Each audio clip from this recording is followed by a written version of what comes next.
Thank you so much, Brother Chad. Have we not enjoyed some wonderful songs and the leadership that is here? Thank God for such wonderful abilities that He's placed within our brethren. I want to say thank you to the McShanes and to the Dohertys for the lunch meal and supper meal. We have been treated like we're royalty almost, and that's just not something we're used to. We thank you so much for your kindnesses that are given to us. We just finished what we may call in the church today, and usually don't, but we have just finished what has been called. Oh, and I want to make mention we enjoyed last night at the Kenyons. It was an enjoyable time, and thank you so much for allowing us to go over there.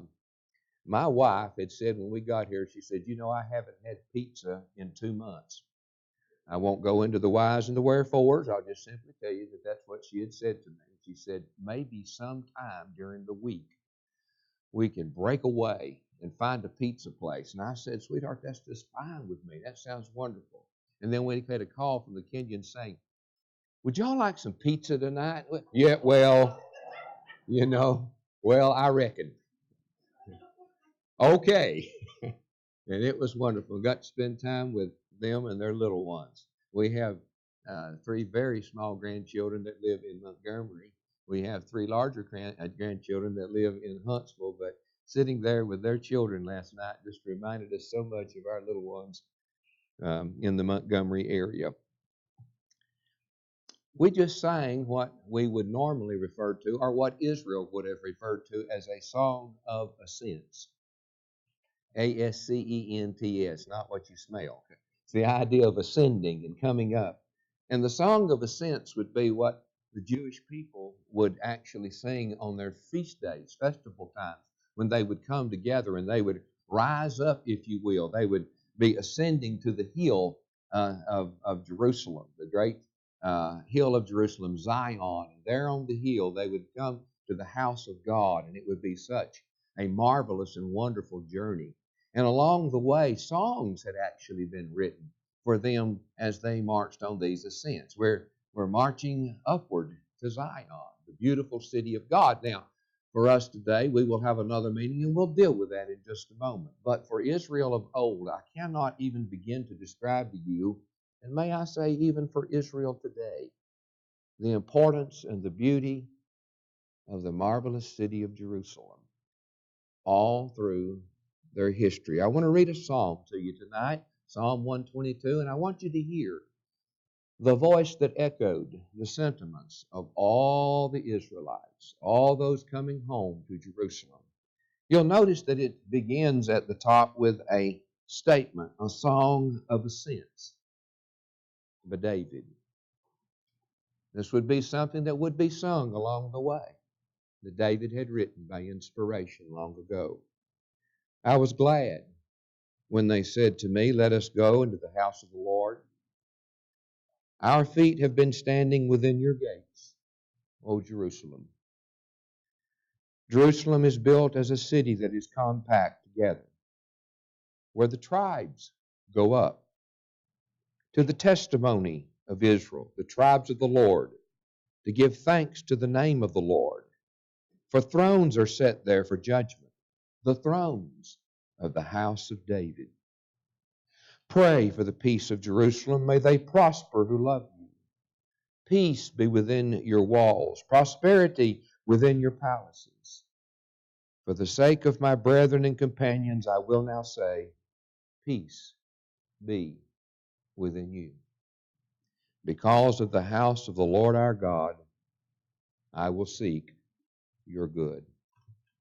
Ah, Jerusalem. I read the psalm to you, but you need to realize I could never emotively place within that song, within this marvelous outpouring of Hebrew poetry, the feelings that the Israelites across the years, the Jewish people across the years have held for their capital city. This city they love, oh, how they love it. And this city is throughout the Old Testament and the New Testament. Teachings about it, thoughts about it. But in the end of it all, it talks to you about it. and to me about it. It's going to have an ending, if you will, of greater beauty than anything Israelite eye ever saw. I'm just going to look for the first little while at what archaeology has helped to recomprise, to set up again, so that you might see what the city looked like at various time periods. But I'm especially centering it around the city in the first century. The city that we read about, closest to our time, if you will, before it was destroyed in 70 AD. Y'all, it's working. Did you notice that? They told me, aim it upwards. So I've been aiming it upwards, and it actually went. Thank you for that in the back. You've been very helpful, helping me to do this correctly. It's better than aiming it at your shoes where nothing happens. So we're going to try this on up a little ways. I want you to look, if you will, at this first century Jerusalem. And as you look up here, and by the way, a young man came to me last night and he said, nobody can see that green thing. He didn't say that. He just implied it. He said, we got a big red one up here. He was right. It may not be the biggest in the world. Let me tell you, if you were looking at this from today, you would be standing east of this city on what's called the Mount of Olives in this area here. And yes, the Mount of Olives is taller than Mount Zion. It's taller than the actual city of Jerusalem, or it's higher than that, we would say. You can look down and you can see these various things. This today would have been Temple Mound. This is the Temple Mound, and this is what it would have looked like in that day and time. And this would have been the eastern section of, the eastern section of Temple Wall. And this would have been where you would have gone into the temple, and you would have gone into the actual temple structure itself here, and it was divided up into two parts, with the high priest going in one day of the year on the Day of Atonement. All around this city, though, are other things that you read about in the Scriptures, not so much the area here, though there are some things I want to point out to you about it as we go along. We're going to look at this as Jerusalem in Jesus' day, and I'm going to point out a few things to you about it, and then we'll look at some dates on how it came to be into being. This is called the Kidron Valley, okay? This is the Kidron Valley, and there's a small stream that runs through there at times. This is the place where kings have tried to run and then get out on the plains of Jericho so that they could escape their Babylonian captors. I mean, this is an interesting, their Babylonian, the people that pursued them and finally brought them into captivity.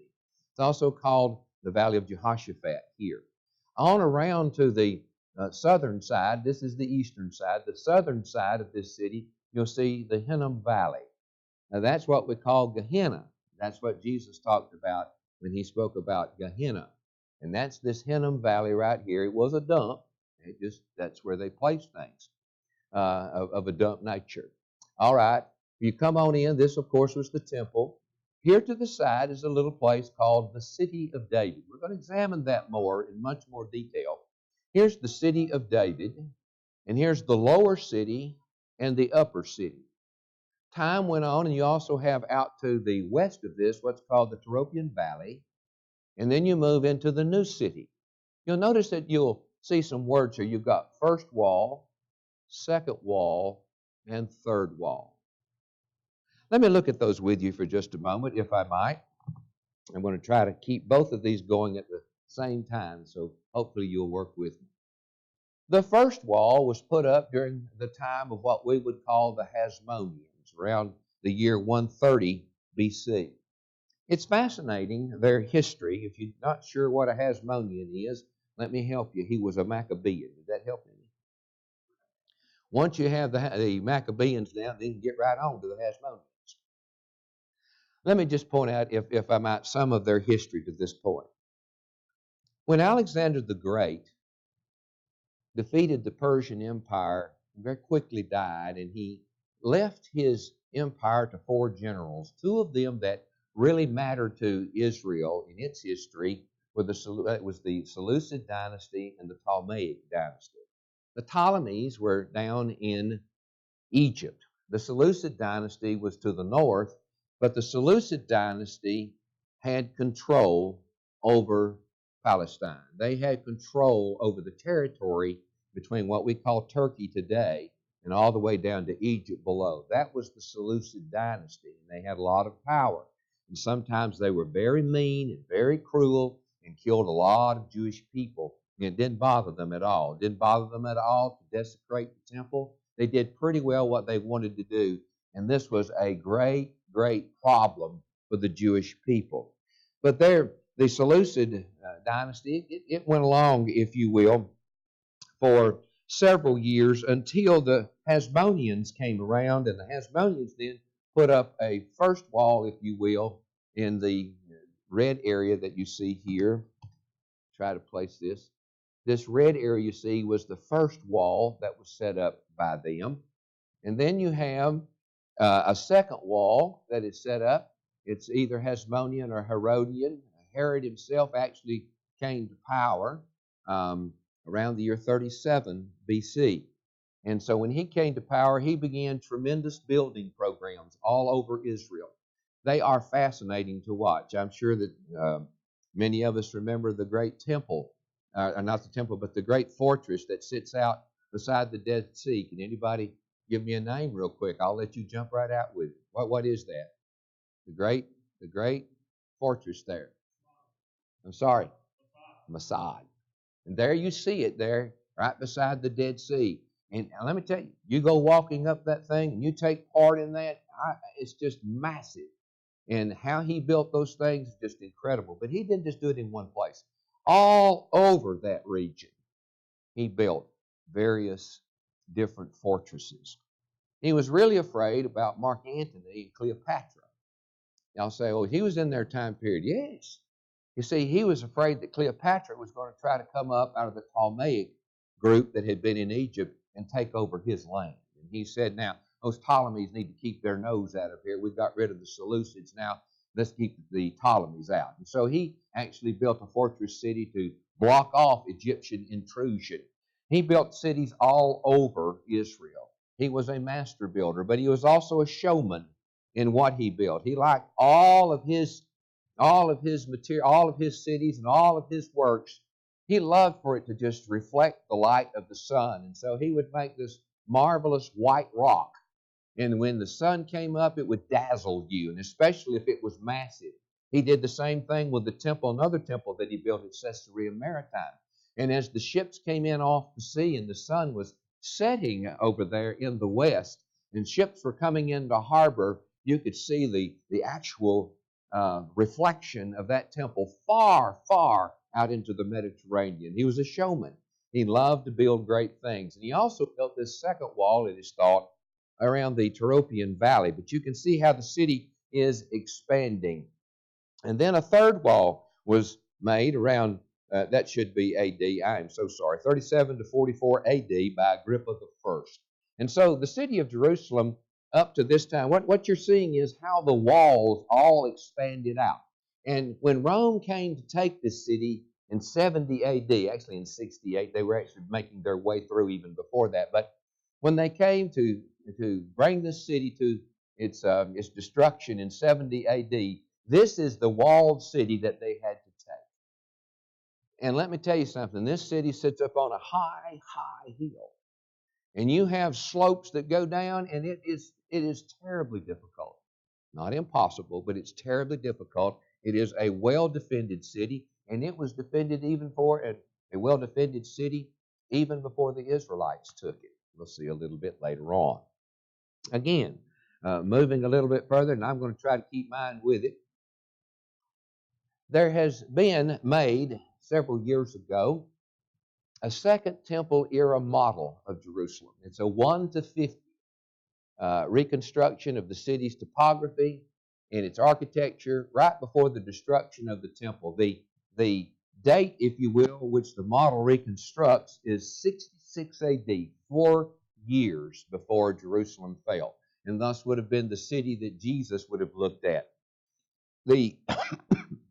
This particular one was originally built at the initiative of what's called the Holy Land hotel owner Hans Crocker, in memory of his son Jacob, who fell in Israel's War of Independence. Crocker argued that Israel in general, in particular its capital Jerusalem, which was cut off from the old city at the time, They said it lacks a historical monument that could compare with the antiquities of Athens and of Rome. So this Jewish individual said, I want to honor my son, but I want to honor him by looking back at Jerusalem in its earliest time periods. It was opened to the public in 1966 and then was transferred later to the Israeli Museum in 2006. It's constructed according to the documentation of two sources. First of all, the Dead Sea Scrolls, which were quite descriptive of what the city was like, and finally also to Josephus. And so these two sources helped in the reconstruction. The Dead Sea Scrolls, of course, are a part of archaeology. And they used what they had dug up, and they reconstructed it to the best of their abilities. Population-wise, we're not talking about the time when everybody came back for the festivals, but population-wise in 66 AD was about 50 to 80,000 people who lived within it. Had a land acreage of about 450 acres, and its architecture was Hellenistic and Roman. This is what it more or less looked like in what we'll call the upper city, the lower city, and the city of David. Now, I want to point out some things to you because often, well, let me just ask this. Have you read in the Bible about the city of David? And what do we always think, generally, when you hear the term city of David? We think Jerusalem, right? That's generally what people think. No. It's a very special place in Jerusalem. If you look up on the picture with me here, you have what's called the Temple Mound here. And of course, it extends even past this picture. But you have Temple Mound here. And this is, we're actually looking at it, if you will, from the Mount of Olives. Okay? So you're looking at it, you're looking due west, if you will, from the Mount of Olives. This is the lower portion of the city here. And right to the side, have you ever remember reading about those that repaired the Ophel in Nehemiah? This is the Ophel area here. If you move on down, you come across a little area right here. It's hidden, but it's in there, and it will play a great part in Israel's history also, and called the Gihon Springs, the hidden Gihon Springs, and they're within. When you come on down a little bit further, you have the Step Road, and here you have the lower city. This area here we would refer to as the lower city. You come along a little further and you have what's called the Gate of the Essenes. The Essenes, by the way, really wanted you to know about that. Remember, this comes from their writing. There were many other gates that were here within the city. But let me tell you, they didn't necessarily mention all of them. But there were other gates. One of them was the King's Gate. And by the way, this would have been one of the most marvelous gates of the entire city.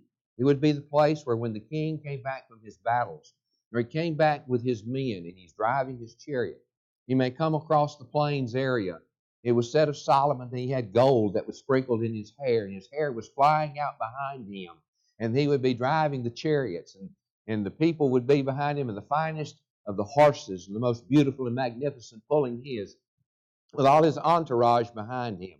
And then they would make the ascent up to Jerusalem, and the people would be waiting for it, and they would see it, and they would head for the king's gate. The gates would throw open, and here would come the king riding in, and all the people around. Long live the king. A marvelous and beautiful exhibition, a very scenic, if you will, and a day by day and month by month and year by year occurrence of beautiful things within the city. Moving a little further, you come around to what's called the Shiloh Pool, and that was down in this area here. There are actually two pools they're calling Shiloh today, or the Siloam Pool. We'll look at those a little bit later on. Then you have the first old wall. You see this first wall that comes around like this? That's the first wall. And in the midst over here of this upper city, you also have what's called the theater. Y'all know they had a theater in Jerusalem? They had a nice theater there. It's beautiful. Well, the ruins look that way. We go on and we come a little further over here to the side of this, and this is the place that will be the palaces, if you will, this area here of Herod. Oh, he had a marvelous structure there to the side. Took up more of the city And you can imagine, then there will be also soldiers' quarters and things of that nature. Well, let me swap this and come down a little further. I don't know what I just did. Fellas, did I mess it up royally?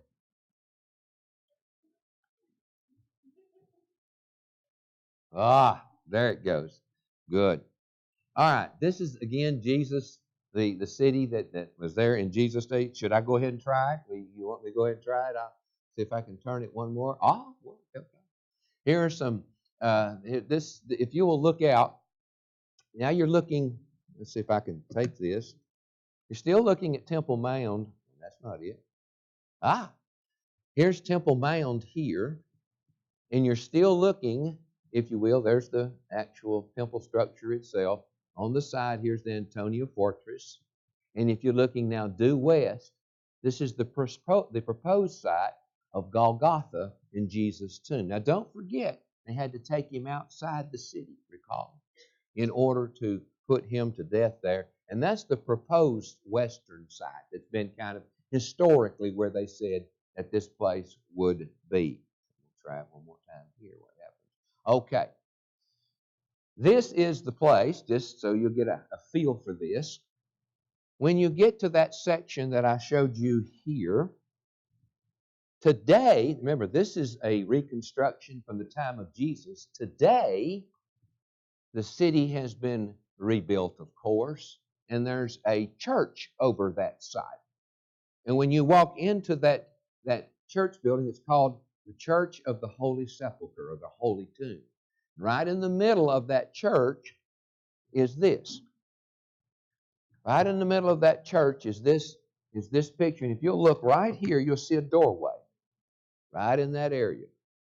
Yes, that is me. I was there. I'm not trying to brag or anything. It just happened. And so there I am standing, which did nothing for me, by the way. And right here is the doorway that goes in. You go inside, you stoop down, and you look around, and there is indeed an ancient tomb that does indeed go back to the time of the first century and Rome. Moving on, there's another place, however, that is a proposal, and I actually, because of the direction that it goes outside the city, is where I personally believe, not necessarily this site, but based upon the shadows, you might say, of the teachings of the Old Testament about where they took Jesus, or where they took the atonement sacrifice, I believe it went to the north, not necessarily on out to the west. And so if that's the case, then we would look for a tomb out there, and people have indeed looked for a tomb out there. And if you'll look up there, this is called the Garden Tomb, and they called it Golgotha, the place of the skull. The place of the skull. Does that look like a skull to you? I have only one problem. I have a lot of problems, but there's one big problem with looking at this as the place of the skull. By the way, down here on the bottom, this area here is a bus parking lot. And right up in here, you can see the eyes and the nose, and you can kind of get an idea why they call it the skull. But man, this is 2,000 years later.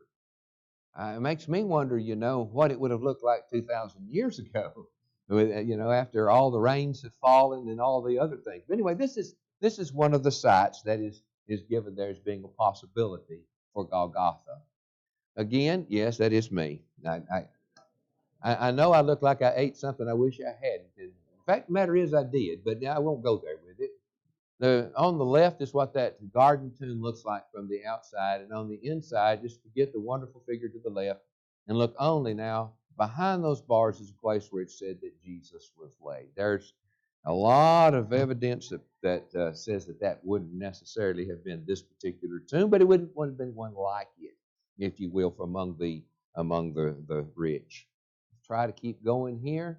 Then you have what's called the Tyropian Valley in the second wall. Let's see if I can do this for you here.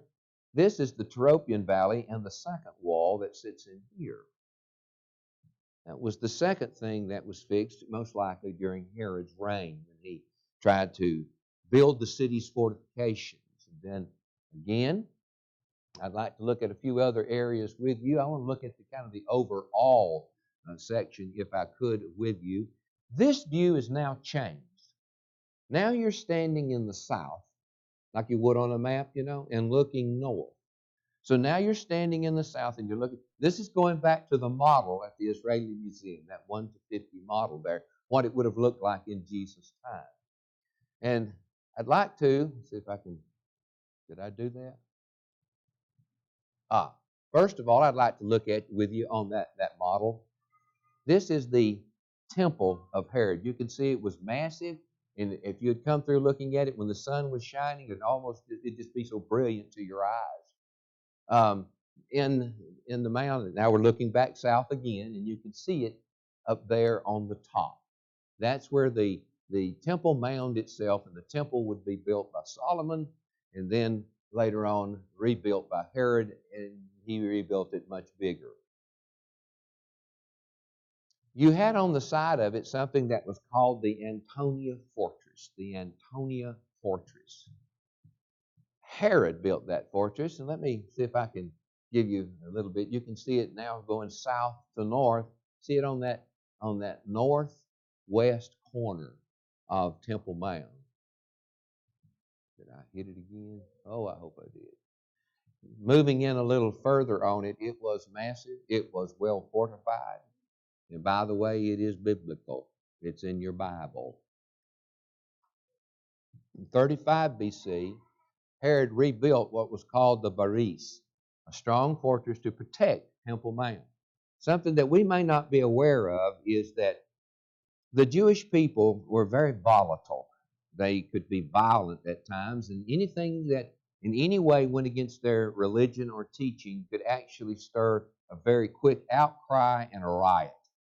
And there needed to be some way to quell that, to stop that from occurring. And so, the one way that King Herod was able to quell it, he built this strong fortress to protect it. It was located on that northwest corner.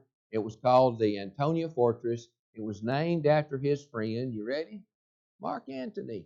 So when you read about something in the Bible, you're going to be reading about something about Mark Antony. Remember Antony and Cleopatra? Then yes, that's the very Antony that he named that after. And it was another of Herod's landmarks. It stood 115 feet high. It was partly surrounded by a deep ravine about 165 feet wide, and it functioned as the headquarters for the Roman soldiers. It was also a palace, and it was a barracks. And Herod constructed also then a secret passage that went from the fortress into the temple so they could get there quickly and spring up and quell whatever violence might be going on. While overlooking Jerusalem, it was actually garrisoned. The scriptures tell us in the book of Acts it had a Chiliarch within it, which would have meant that he was a man who would be over 1,000 soldiers, centurions over 100, but he had at this time period only about 600 men, 600 troops under him. And they watched over the temple courts in order to preserve it. The Bible spoke about the Antonia Fortress as a barracks in Acts chapter 21 and verse 37. It would be here that Paul gave an address to the people down upon the mound below. So you're actually reading about this fortress, and you're seeing it. It was very real, and it was, I hope you can see this, it actually talks about people familiar to us across history that we may not have been aware were connected to the leaders of Israel. Let me tell you, Herod and Mark Antony were big buddies. Herod and Cleopatra were not. And he was always afraid that Antony might turn against him over Cleopatra. Did y'all know Mark Antony liked Cleopatra? I'll let you look at history for that. Now I want you to notice the little blue area to the side that's kind of been blued in, if you will. This is the city of David in the southeast corner. Let me just look at a few things. Coming down from the south and looking up, you can see in the blued in area that whole city as it comes down. And let me just, if I might, give you an idea how it comes down out of it like this. Pastille Field here, and coming down with this wall, and then it goes back up again here. And that was what was called the city of, that's where David's palaces were. That's where David set up his wonderful, marvelous, beautiful palaces. The earliest evidence that we have of a permanent settlement for Jerusalem is dated during the early Bronze Age, probably somewhere around 25 to 28 BC. In the biblical account, when first mentioned, Jerusalem is known as Salim. Salim, that's what it's called. Now you say, no, it's Jerusalem. Oh, hang on, you riches now. Let's look a little further to what happens in history. It's first mentioned as Salim, and it's ruled by Melchizedek in Genesis 14 and verse 18. Now, let me tell you that this name of Melchizedek is divided into two parts. You see the word Michael, but that it would actually have been pronounced by the Hebrews as Melech. That means a king, all right? Melech, that's a king. The second word is Sadek, which means righteousness. And so you have a king of righteousness that's here in this ancient place called Salim, which we today call Jerusalem. That's where he was when Abraham visited, or he visited Abraham. He was a priest and an ally of Abraham. The mountain itself in Genesis 22 and verse 2 is called Moriah. Mount Moriah. Well, what happens at Mount Moriah? It's the place that Abraham was to sacrifice Isaac. Solomon later built the temple there at Mount Moriah, 2 Chronicles 3 and verse 1. So the place where you see Abraham offering Isaac is the place later on that actually becomes the ground and the mount for Jerusalem. And Salem is the one, if you will, in that same area. There's a little spot up above the city where he will go. In Joshua's time, Salem was under a people called the Jebusites, and the city was called Jebus. Jebus. And Jebus was the city of the Jebusites. Easy way to remember that. It's later named Jebusalim, and then later becomes known by simply changing the B to an R as Jerusalem, Judges 19 and verse 10. During the conquest, many cities were not taken by Joshua in southern Canaan. Two of them that were not taken were the cities of Jebus and Gezer.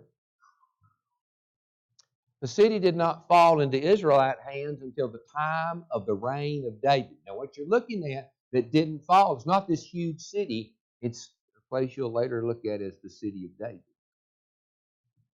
That's what didn't fall. And it was very powerfully protected. Had a good water supply, too, from that Gihon spring. That means for nearly 400 years after the conquest, this city stood in the midst of Israel without falling. It was heavily fortified with deep valleys on every side and high walls. When David came to power, he first reigned south of there in a place called Hebron in Judah. It was a city of Judah to the southeast of Jerusalem. However, he wanted to have a more centralized city from which to reign. Now, Saul had been of Benjamin. And Benjamin and its tribes are just north of Jerusalem. And there was a city then that was right on the border between Benjamin, where Saul had reigned, and Judah with its new king. And right on that border was the city Jerusalem. But it still lay in the hands of the Jebusites. And these Jebusites would taunt the Israelites by saying, we're so powerful and secure up here that even our blind and lame citizens could hold off any Israelite onslaught. 2 Samuel 5 and verse 6. How about that, Israel? Even our blind and lame could hold you off. It was a great insult, of course, to Israel and her king, David. To take the city, David made an offer. He said, whoever gets up to the gutter, we'll look at it. Whoever gets up to the gutter and smites the Jebusites, and I love what he places in here, and the lame and the blind. I don't know whether y'all realize this or not, but he's calling all of them lame and blind. He says, if you think that lame and blind can't do it, well, you're just all lame and blind. We're going to take you off. 2 Samuel 8. He said, he shall be chief and captain. Chief, and of course Joab did that. 2 Samuel 5 and verse 8. Notice again the city of David, if you will. The city of David is actually the ancient city of Jebus, pretty much within the same dimensions and wall. You'll look at it here. That's what we're looking at in this picture. And that's what he says I want you to take. Remember, right over here on the side, there's a little place called the Gihon Springs, but even lower on this is something else. When David said whoever could go up to the gutter to take the city, he was referring to the water shaft that went into a pool just below the city on the outside. The Jebusites believed that going up to that tunnel would be impossible for an army to do and far too difficult to even climb, much less be the means of launching an assault on the city. I want to give a little side note here where you think you're your strongest. Are you listening? Where you think you're your strongest, you better get humble. That's exactly, however, what Joab used to enter the city. That water shaft today is called Warren Shaft because he discovered it. Joab before that. But anyway, Warren Shaft, and it has many visitors to Jerusalem. See if I can get one more. Fellas, it's not going for me. I want to show them Warren Shaft. Can y'all move it up one? Thank you. That's Warren Shaft, one angle of it. It's very, by the way, during the time when Joab was taking it, the steps weren't there.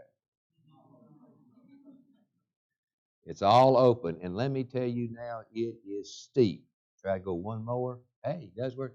Now you're looking down that shaft, and what you're seeing, you're looking down so far, a little hole at the very bottom of that thing. Imagine trying to take an army and headed up that shaft. And that's the reason why these Jebusites felt so strong, so smug in all that they did. Coming back up now, you also have to look at, you see the temple on Mount Moriah, you see Ophel, you see the Kidron Valley, you see the city of David, and over to the side you see the pool of Siloam. Later in time, after the city had grown and the temple had been built by Solomon, Hezekiah in the 8th century BC was attacked by Sennacherib of Assyria. He was greatly concerned about the water supply of Jerusalem, and I want you to listen to this. This is what the scriptures state. For 2 Kings 20 and verse 20. As for the other events of Hezekiah's reign, all his achievements, and how he made the pool and the tunnel by which he brought water into the city. 2 Chronicles 2 verse 30, this same Hezekiah also stopped up the upper watercourse of Gihon and brought it straight down to the west side of the city of David. If I can show you a little bit about what we're talking about, the Gihon Springs were located about there, and he brought a watercourse down according to scriptures to a pool down on the other end. Well, there it is. Well, folks, you can walk in it yourself. Roll your breeches legs up, but you can walk in it yourself. You start down this little area here, little hole that is there, and as you get right down to it, suddenly they'll say, all right, here comes the drop. You drop right down, and there's water coming out of that pool of Gihon still today that goes down through it. Here's a fella fixing to try his luck at it, a friend of mine actually, and this is as you're walking down in the tunnel. The tunnel, even today, you can walk through it, and this is the water that's at your feet. Certain times of the year, there's more water. It can actually get up almost around your waist as you're walking through it. I was thankful for the low water on my particular day. Yeah, I did that just for y'all. I want that understood. There was no fear of any kind in me. Did I mention that I'm phobic when it comes to tight places? By the way, you'll notice me ducking here. I still have knots on the top of my head because some of these Israelites were short. Going on a little further with them, right in the middle of this wall, a plaque was set up there, and it says, this is the story of the tunnel. While the axes were against the other, while 3 cubits were left to cut, and some of those words are hard to read. And it talked about the voice of a man called to his counterpart, for there was Zadah in the rock on the right, and on the day of the tunnel being finished, the stonecutters struck each man towards his counterpart, axe against axe, and flowed water from the source to the pool for 1,200 cubits. He also talked about the height above their heads. Now, let me tell y'all something about what you're seeing here. This was written in the time of Hezekiah. It's a confirmation of the fact, and the scriptures talk about the tunnel being built there. You can still walk down through it, and I'm going to give you one more wonderful picture of myself here in a minute, but you can still walk down, but right in the center of this. Now let me tell you the incredibly difficult part of this. One group started at the top, and the other group started at the bottom and met in the middle. Incredible that they could do it. Now, along the way, however, you begin to notice that They didn't always take the right path up, and you can see little areas where they've gone off to the side, come back, and headed on back up the tunnel. But they met there in the middle, and right where they met, they left a plaque. That plaque, though, this one is the real one is at another place, and this is just set down there to give you an idea of what it was like. I finally made it out. You can see the tiredness on my face. The lady on the left, dear sister, she's pushing me the whole way. I don't appreciate that at all. But she pushed me all the way out the tunnel. I got out the side, and you can see how happy she was that I finally made it outside. This is coming out to where the waters first come out of that. Again, we're going to look down here now at this place that we would call the traditional pool of Siloam. But I want to look at that with you a little bit more. That's where it comes out, but that's not the pool of Jesus Day. The pool of Jesus Day goes a little further down, and there you see the ancient pool of Siloam, and I wanted to be seen there. And so I had a picture taken, and that behind you is a painting, all right? It's not actually, they wanted you to get a feel for what it was like back during the time of the first century, and the pools of waters back behind there. The next section is we call the lower city. The next section is the upper city. The upper city from the west, southwest looking down. I'll look at some of those. There's the theater that was within Jerusalem. Yes, they had a theater.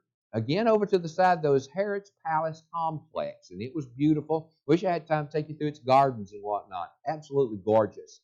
But what I really want to show you is Herod's Palace Complex with 3 towers that were there. There were 3 very incredibly important people that Herod really, truly loved a lot. Remember that he was taking over after the Hasmoneans had a period of freedom there in Israel. And then Herod had come in, but he wanted to kind of cement things together. And so he built 3 towers. One of them is called Miriam, and that was his Hasmonean wife and his favorite through all the years. He loved her dearly. The second is called, let's see if I can just give them up so you can look at them.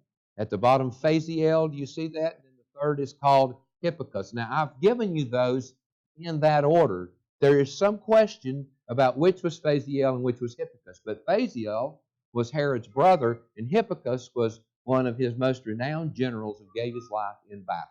And so he named these great fortresses after them there. The citadel today is the place where one of those, they don't know whether it's Phaziel or Hippicus, but you can still go look at that citadel today and see the area. In fact, they have a great light show that actually goes on in that area.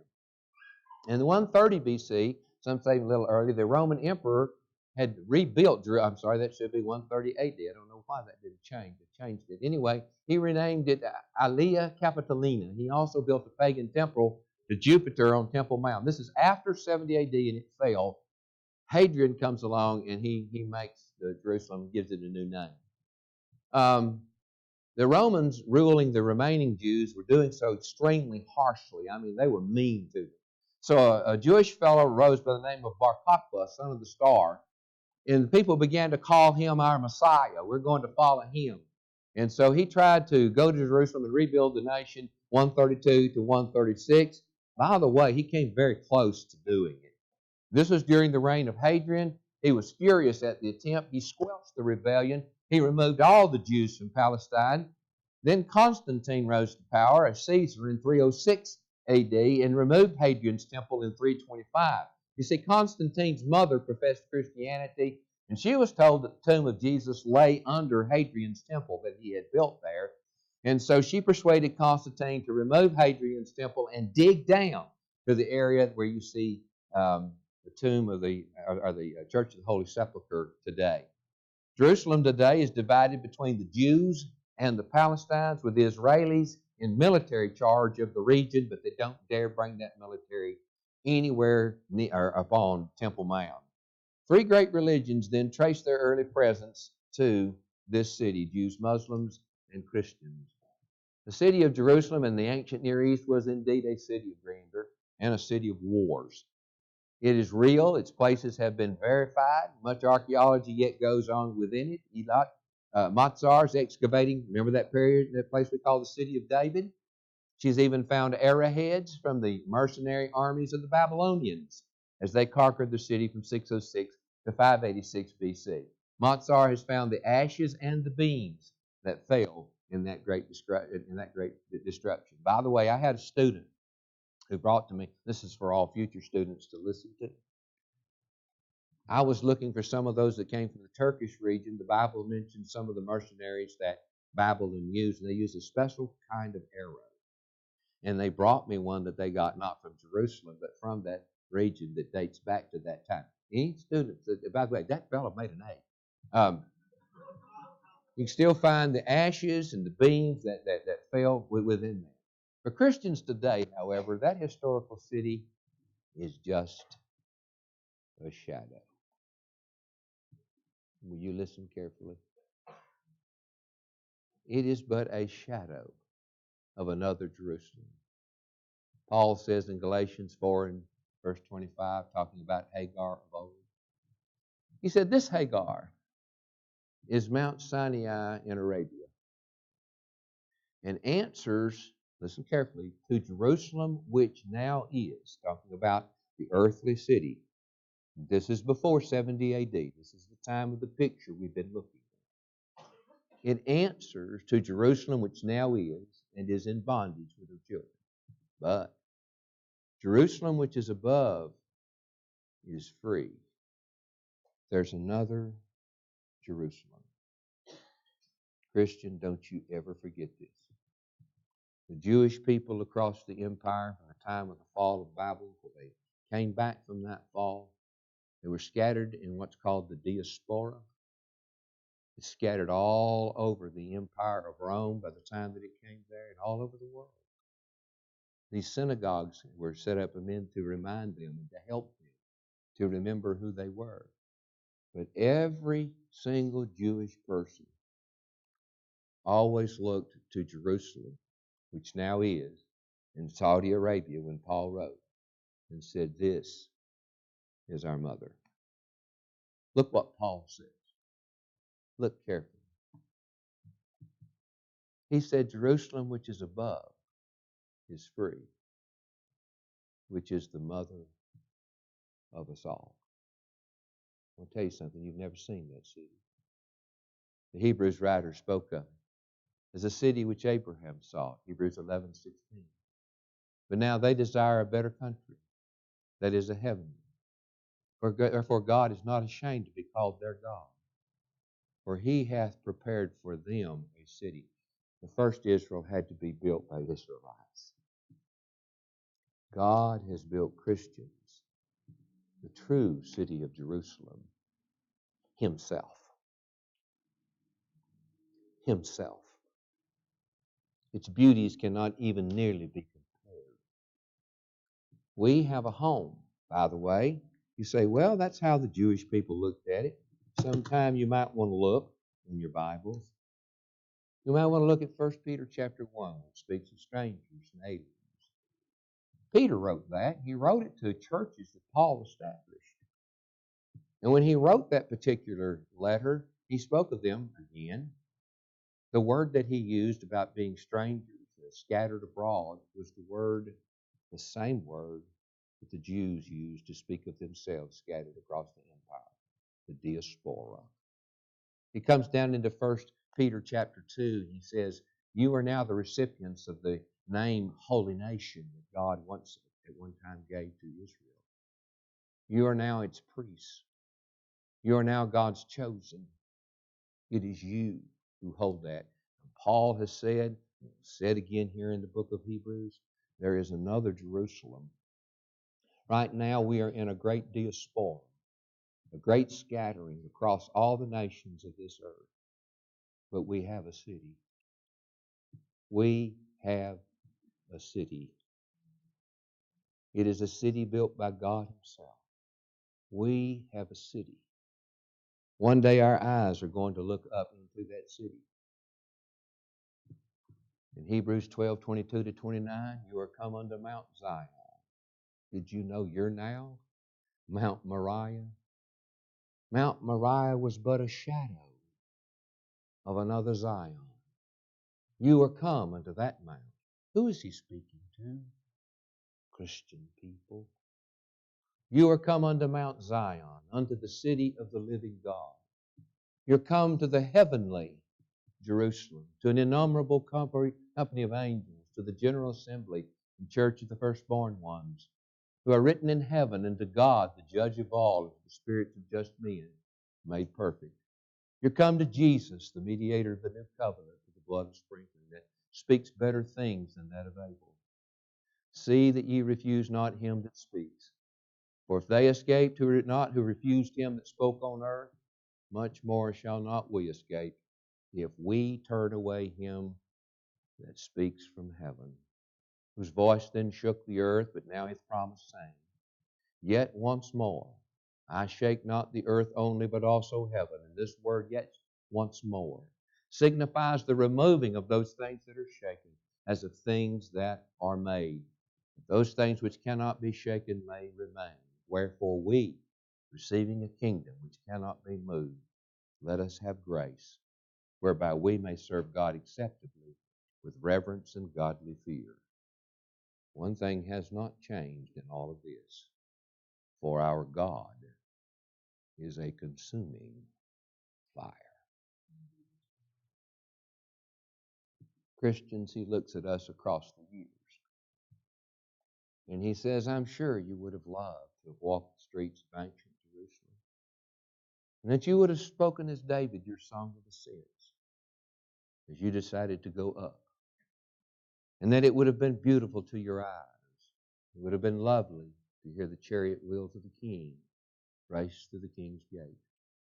It would have been marvelous to have heard the sounds that were going on in Jerusalem in every century of its time.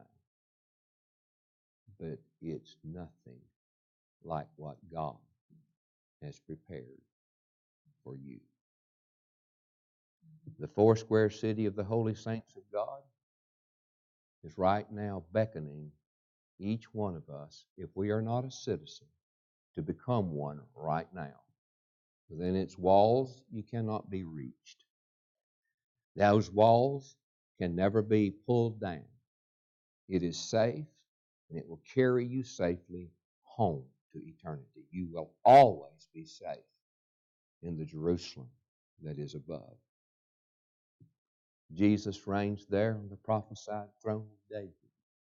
His majestic hand with the wounds of our healing still beckons to you and me. Come home. I'll ask you a question.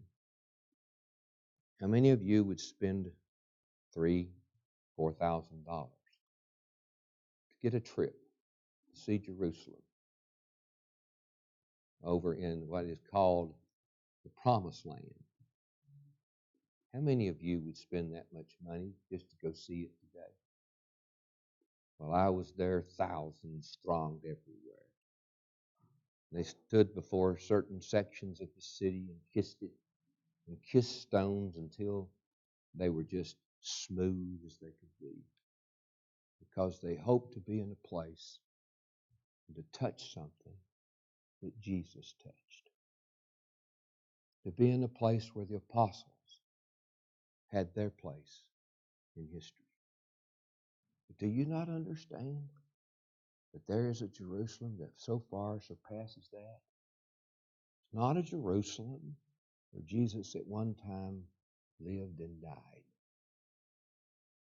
It is a Jerusalem which is above, which is the mother of us all.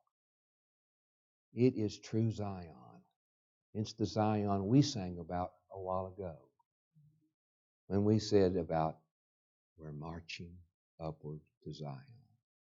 Folks, one day we're going to see that wonderful city with our eyes.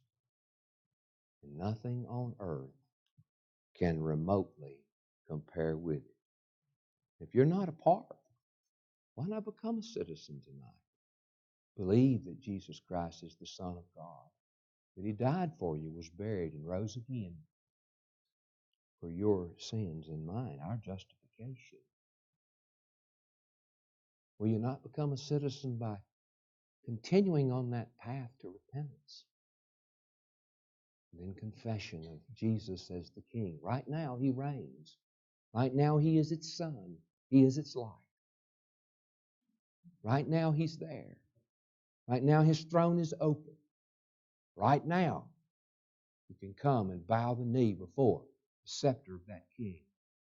Right now, you can proclaim, I believe that you are the Christ, the Son of the living God, that you are Lord. Right now, you can come into that city before that King.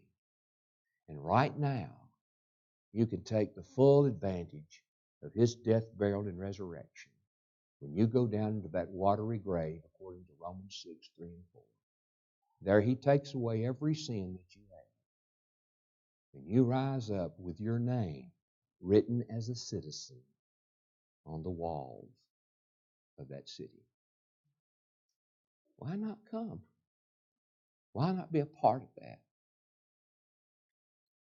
It waits you right now. It will not wait forever. He will come. Is it not time for us to come first to Him while we stand and while we sing?